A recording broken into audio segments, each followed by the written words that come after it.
GMM news Kannada ಚಾನೆಲ್ಗೆ ಸ್ವಾಗತ.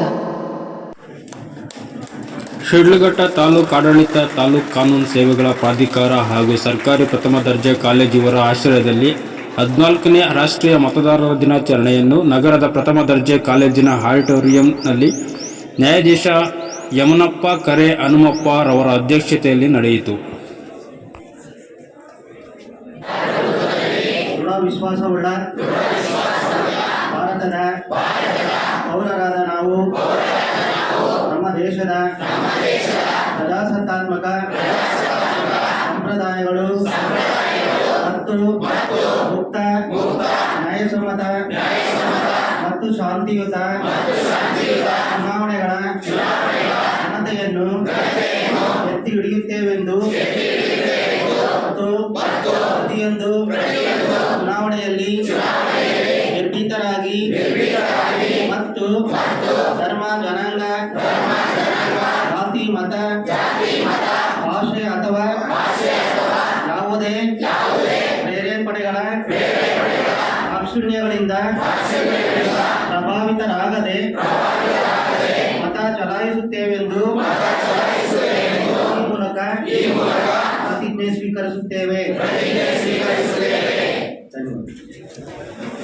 ಒಬ್ಬ ಪ್ರಜೆ ಮತದಾನದ ಹಕ್ಕನ್ನ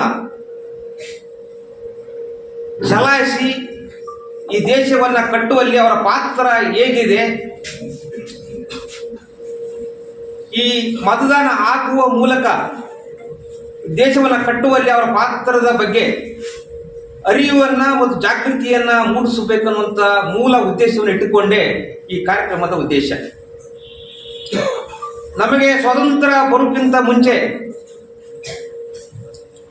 ನಮ್ಮನ್ನು ಆಳುವರು ರಾಜರಿದ್ರು. ಅದಾದ ನಂತರ ಬ್ರಿಟಿಷರು ಆಳಿದರು. ಸ್ವಾತಂತ್ರ್ಯ ನಂತರ ನಮ್ಮ ದೇಶದಲ್ಲಿ ಪ್ರಜಾಪ್ರಭುತ್ವ ವ್ಯವಸ್ಥೆಯನ್ನ ನಾವು ಒಪ್ಪಿಕೊಂಡು ಅದನ್ನು ಜಾರಿ ಮಾಡಿಕೊಂಡಿದ್ದೇವೆ. ಈ ಹಿಂದೆ ರಾಜನಾದವನು ಅವನ ತಾಯಿಯ ಗರ್ಭದಲ್ಲಿ ಹುಟ್ಟುತ್ತಾ ಇದ್ದು ನಮಗೆ ಸ್ವತಂತ್ರ ಸಿಕ್ಕ ನಂತರ ನಾವು ನಮ್ಮ ಸಂವಿಧಾನವನ್ನ ಜಾರಿಗೆ ತಂದು ಅದನ್ನು ಒಪ್ಪಿಕೊಂಡ ನಂತರ ಈಗ ರಾಜ್ಯ ಹುಟ್ಟುವುದು ಡಾಕ್ಟರ್ BR ಅಂಬೇಡ್ಕರ್ ಹೇಳುವಂತೆ ಮತದಾನ ಪೆಟ್ಟಿಗೆಯಲ್ಲಿ. ಆ ಕಾರಣದಿಂದ ನಮ್ಮನ್ನ ಆಳುವಂತ ಜನಪ್ರತಿನಿಧಿ ಆ ವ್ಯಕ್ತಿ ಅಂತ ಇರಬೇಕು, ಈ ಸಮಾಜಕ್ಕೆ, ದೇಶಕ್ಕೆ ಕೊಡುಗೆ ಏನು, ನಾವು ಆತನನ್ನು ಆಯ್ಕೆ ಮಾಡಬೇಕಾದ್ರೆ ನಮ್ಮ ಕರ್ತವ್ಯ ಏನು, ನಮ್ಮ ದೇಶದಲ್ಲಿರ್ತಕ್ಕಂಥ ಪ್ರಜೆಗಳ ಅಂದರೆ ಈ ದೇಶದಲ್ಲಿ ಹಲವಾರು ಧರ್ಮ, ಜಾತಿ, ಮತ, ಪಂಥಗಳಿಂದ ವೈವಿಧ್ಯತೆಯಲ್ಲಿ ಏಕತೆಯಲ್ಲಿ ಇರುವುದರಿಂದ ಇಡೀ ದೇಶವನ್ನು ಅಭಿವೃದ್ಧಿಯತ್ತ ಕೊಂಡೊಯ್ಯಬೇಕಾದ್ರೆ ನಮ್ಮ ಜನಪ್ರತಿನಿಧಿ ಎಂಥವರು ಇರಬೇಕು, ಅವೆಲ್ಲ ಅರಿವನ್ನ ನಾವು ಹೇಗೆ ಆತನ ವ್ಯಕ್ತಿಯನ್ನ ಮಾಡುವ ಮೂಲಕ ಚುನಾಯಿಸಬೇಕು ಅನ್ನೋದನ್ನ ನಾವಲ್ಲಿ ಅರಿಯಬೇಕು. ಆ ಕಾರಣದಿಂದಲೇ ಇಂಥ ಕಾರ್ಯಕ್ರಮವನ್ನು ಆಯೋಜನೆ ಮಾಡಿ ಮತದಾರರಲ್ಲಿ ಜಾಗೃತಿಯನ್ನ ಉಂಟು ಮಾಡುವಂತ ಕರ್ತವ್ಯ ನಮ್ಮೆಲ್ಲರದ ಆಗಿದೆ. ಯಾಕೆಂದ್ರೆ ಮೊದಲು ಇದು ಮತದಾರರ ದಿನಾಚರಣೆ ಇರಲಿಲ್ಲ. 2011ರ ನಂತರ ಜನವರಿ 25ರಂದು ಮತದಾರ ದಿನಾಚರಣೆ ಆಚರಣೆ ಮಾಡೋದ್ರ ಮೂಲಕ ಈ ಪ್ರಜಾಪ್ರಭುತ್ವ ವ್ಯವಸ್ಥೆಯನ್ನು ಗಟ್ಟಿಗೊಳಿಸುವ ಮೂಲಕ ಮತದಾರರ ಪಾತ್ರ, ಅವರ ಹಕ್ಕುಗಳ ಬಗ್ಗೆ ಜನರಲ್ಲಿ ಜಾಗೃತಿ ಮೂಡಿಸಿ ಪ್ರಜಾಪ್ರಭುತ್ವವನ್ನು ಗಟ್ಟಿಗೊಳಿಸಬೇಕು ಅನ್ನುವಂಥದ್ದನ್ನು ಮೂಲಭೂತ ಇಟ್ಟುಕೊಂಡು ಈ ಕಾರ್ಯಕ್ರಮವನ್ನು 2011ರಿಂದ ಹಮ್ಮಿಕೊಂಡು ಜನರಲ್ಲಿ ಜಾಗೃತಿಯನ್ನು ಮೂಡಿಸಿಕೊಂಡು ಬರ್ತಾ ಇದ್ದೇವೆ. ಅದರ ಅಂಗವಾಗಿ ಈ ವರ್ಷ ಕೂಡ ಇದರ ಒಂದು ಕಾರ್ಯಕ್ರಮ.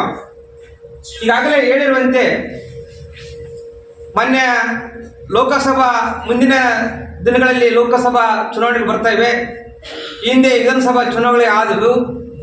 ಅವುಗಳಲ್ಲಿ 60% ಮತದಾನ ಆಯಿತು, 70% ಮತದಾನ ಆಯಿತು ಅಂತಂದು ಎಲ್ಲ ಮಾಧ್ಯಮಗಳಲ್ಲಿ ಬರ್ತಾ ಇದೆ.